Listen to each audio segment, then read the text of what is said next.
Good morning student. Online class में बच्चों आप सभी का स्वागत है।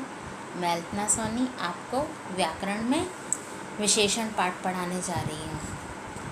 तो पाठ का आदर्श वाचन करते हैं। गर्मा गर्म इमरती समोसे और ठंडी रसमलाई देखकर आयुष के मुंह में पानी भर आया। उसके चाचा जी परीक्षा में प्रथम श्रेणी में पास हुए। आयुष के पिताजी बहुत खुश हैं और कह रहे हैं कि मेरा भाई बहुत बुद्धिमान है, अब इसे अच्छी नौकरी मिल जाएगी। कुछ लोग चाचा जी को बधाई देने आए हैं।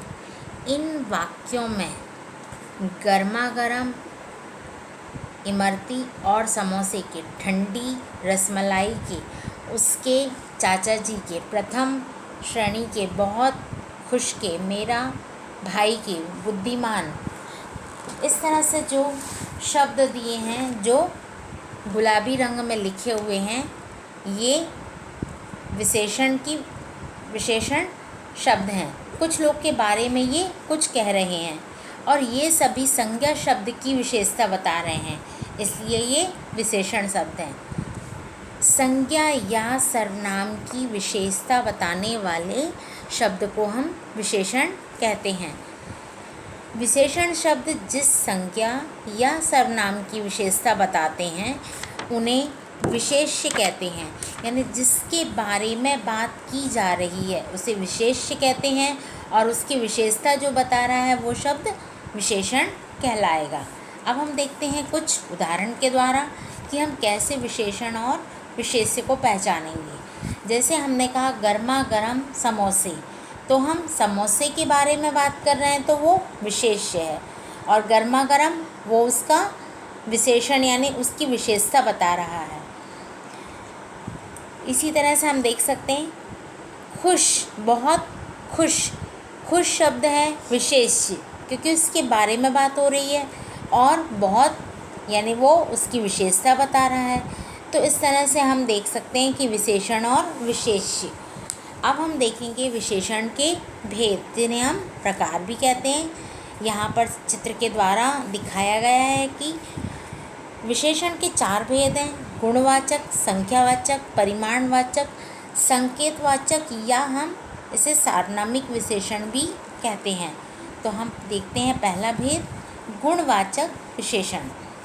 जो विशेषण संज्ञा या सर्वनाम के गुण, दोष यानी उसका अच्छा गुण और उसकी बुरा गुण, अवस्था, रंग, स्वाद, स्पर्श, गंध यानी उसकी महक, खुशबू, स्थिति तथा दशा का बोध कराते, यानी इन चीज़ों के बारे में हमें ज्ञान कराते हैं, वे गुणवाचक विशेषण कहलाते हैं। जैसे उदाहरण देखते हैं, दयालु सेठ ने भिखारी को भोजन दिया, तो सेठ की विशेषता बता रहा है यहाँ पर दयालु शब्द, तो ये विशेषण है।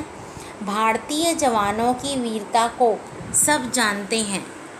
नेहरू जी को लाल गुलाब बहुत पसंद था, ये गुलाब के रंग की विशेषता बता रहा है, तो ये गुणवाचक विशेषण होगा। आगे देखते हैं, कुछ प्रमुख गुणवाचक विशेषण इस प्रकार हैं। जैसे अब हम इनको स्थिति के अनुसार देखेंगे कि यदि गुण है तो परिश्रमी है, दयालु है, ईमानदार है, चतुर है, सच्चा है, अच्छा है, पवित्र है। और दोष कहेंगे तो उसके बुरे गुण, जैसे अपवित्र, नीच, पापी, कपटी, क्रोधी, बुरा, भयानक, कर्कश आदि। रंग रूप यानी कि उसका रंग कैसा है, गोरा, काला, सुंदर, आकर्षक, मधुर, सरस, कोमल, हरा, पीला, प्रभावशाली। आकार प्रकार यानी कि उसका किस तरह से आकृति है, लंबा है, नाटा है, मोटा, पतला, दुबला, बड़ा, भारी, गोल, चौरस की खुरदुरा। अवस्था वह रोगी है, युवा है, वृद्ध है, गरीब है, अमीर है, कमज़ोर है, दरिद्र है, बचपन है। और स्वाद मीठा, खट्टा, नमकीन, तीखा, कड़वा, कसैला, फीका, चटपटा। गंध सुगंधित, गंधहीन, बदबूदार, खुशबूदार और निर्गंध।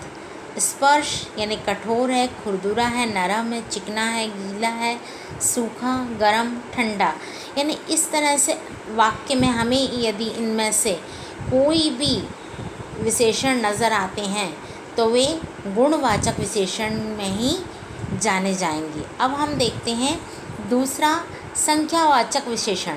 जैसे कि नाम से ही स्पष्ट है कि जो विशेषण शब्द संज्ञा या सर्वनाम की संख्या बताते हैं, यानी हमें नंबर के बारे में बताते हैं, उन्हें संख्यावाचक विशेषण कहते हैं। जैसे क्रिकेट की टीम में 11 खिलाड़ी होते हैं, 5 पांडव वन को गए, कुछ छात्र आज अनुपस्थित हैं।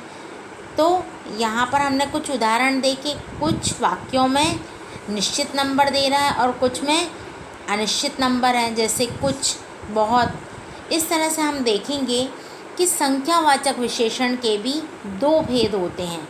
एक होता है निश्चित संख्यावाचक और एक होता है अनिश्चित संख्यावाचक। निश्चित संख्यावाचक विशेषण जो विशेषण संज्ञा या सर्वनाम की निश्चित संख्या के बारे में बताते हैं, कि सही नंबर के बारे में हमें जानकारी देते हैं, वे निश्चित संख्यावाचक विशेषण कहलाते हैं। जैसे 1 दर्जन संतरे, 4 मंजिल, 7 ऋषि, 9 ग्रह। इस तरह से हमें निश्चित नंबर बताते हैं।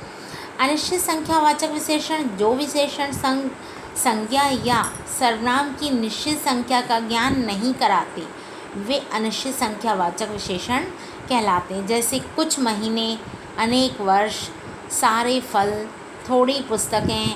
इस तरह से ये अनिश्चित संख्यावाचक विशेषण कहलाएंगे। अब हम आते हैं, हमारा तीसरा भेद है परिमाणवाचक विशेषण। जिन विशेषण शब्दों से संज्ञा या सर्वनाम के माप तौल का ज्ञान हो, उन्हें परिमाणवाचक विशेषण कहते हैं। माप तौल से तात्पर्य जिसमें हम नापते हैं या तौलते हैं, उसे हम माप तौल कहेंगे। कि जिन विशेषण से संज्ञा या सर्वनाम के माप तौल का हमें पता चलता है, वे परिमाणवाचक विशेषण होंगे। जैसे यह भैंस 20 लीटर दूध देती है, तो जैसे हम दूध की मात्रा को लीटर से नापते हैं। मेरी कमीज़ 3 मीटर कपड़े में बनती है, तो हम कपड़े को मीटर के द्वारा नाप कर ले रहे हैं।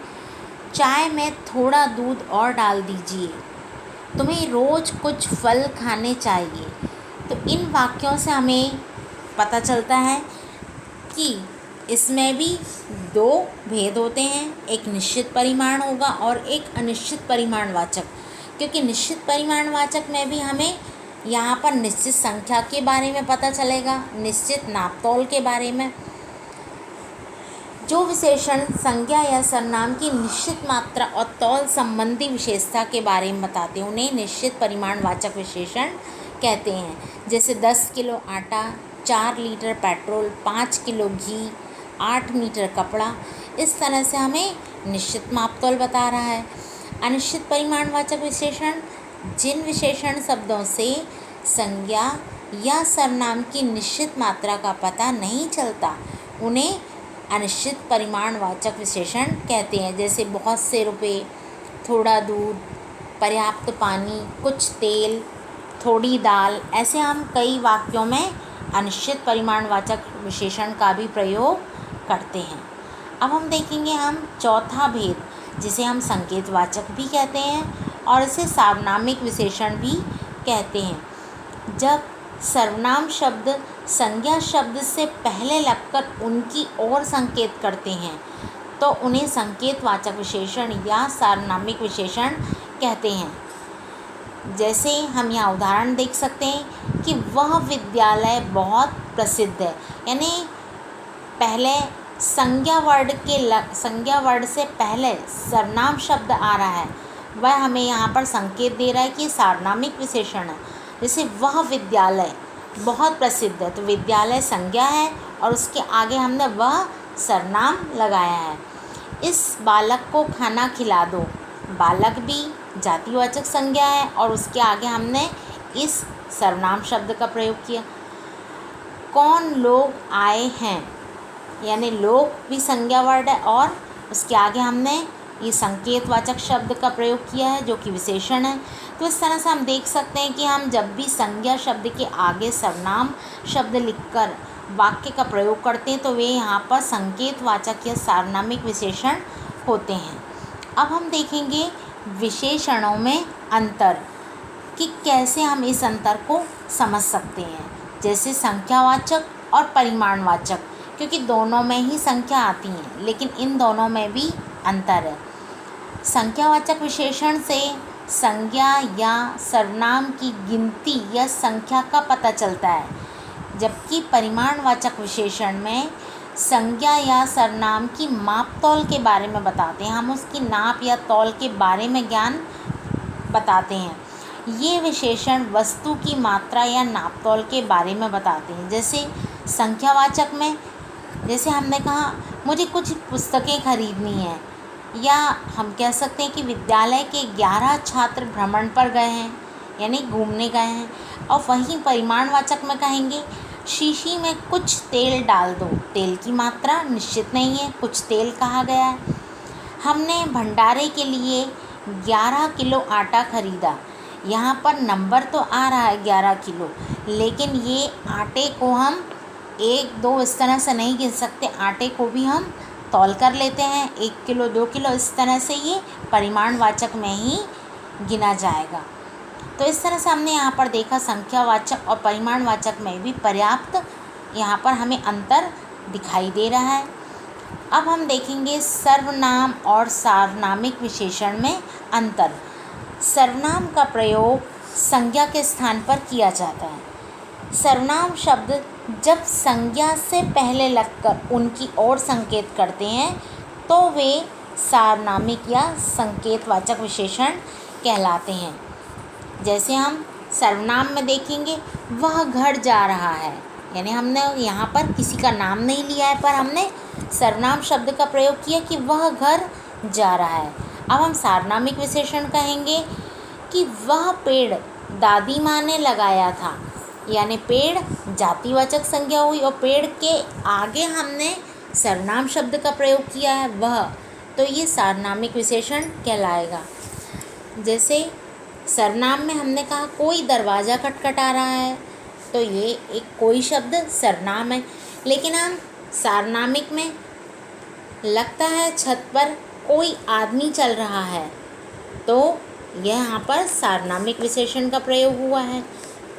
जैसा करोगे वैसा भरोगे, ये सर्वनाम है जैसा और वैसा, लेकिन सार्वनामिक विशेषण में जैसा देश वैसा वेश, क्योंकि देश के आगे हमने सर्वनाम शब्द का प्रयोग किया है, तो इस तरह से ये सार्वनामिक विशेषण कहलाएगा। अब हम देखेंगे बच्चों प्रविशेषण। प्रविशेषण वाक्य में कभी कभी विशेषण शब्द की विशेषता बताने के लिए कुछ भी शब्दों का प्रयोग किया जाता है, इन्हें प्रविशेषण कहते हैं। जैसे उसने गहरे लाल रंग की साड़ी पहनी है, मेरा भाई बहुत परिश्रमी है, यह बच्चा बड़ा भोला है, यानी प्रविशेषण में विशेषण की ही विशेषता बताते हैं, ऐसे शब्द को हम प्रविशेषण कहते हैं। जैसे हमने पहला उदाहरण में देखा उसने गहरे लाल रंग की साड़ी पहनी है, यानी लाल रंग की विशेषता बता रहा है गहरे शब्द, तो जो गहरे शब्द है वो प्रविशेषण है। दूसरे वाक्य में हमने देखा मेरा भाई बहुत परिश्रमी है, परिश्रमी विशेषण है लेकिन उसकी विशेषता बता रहा है कि वह बहुत परिश्रमी, तो जो बहुत शब्द है वो प्रविशेषण कहलाएगा। हिमालय की बहुत ऊंची चोटियों पर वर्ष भर बर्फ़ जमी रहती है, ऊंची चोटियाँ यानी विशेषण है, लेकिन बहुत बोल रहा है तो ये प्रविशेषण है। मैं चाय में थोड़ी कम चीनी लेती हूँ, परीक्षा में सामान्य दिनों की अपेक्षा कुछ अधिक पढ़ना चाहिए, तो हम यहाँ उदाहरण में जो नीले अक्षरों से दिया हुआ है ये समझ सकते हैं कि सारे प्रविशेषण शब्द हैं। तो बच्चों मैं आगे के क्लास में आपको जानकारी दूंगी विशेषण शब्द की रूप रचना के बारे में। आज की क्लास के लिए थैंक यू।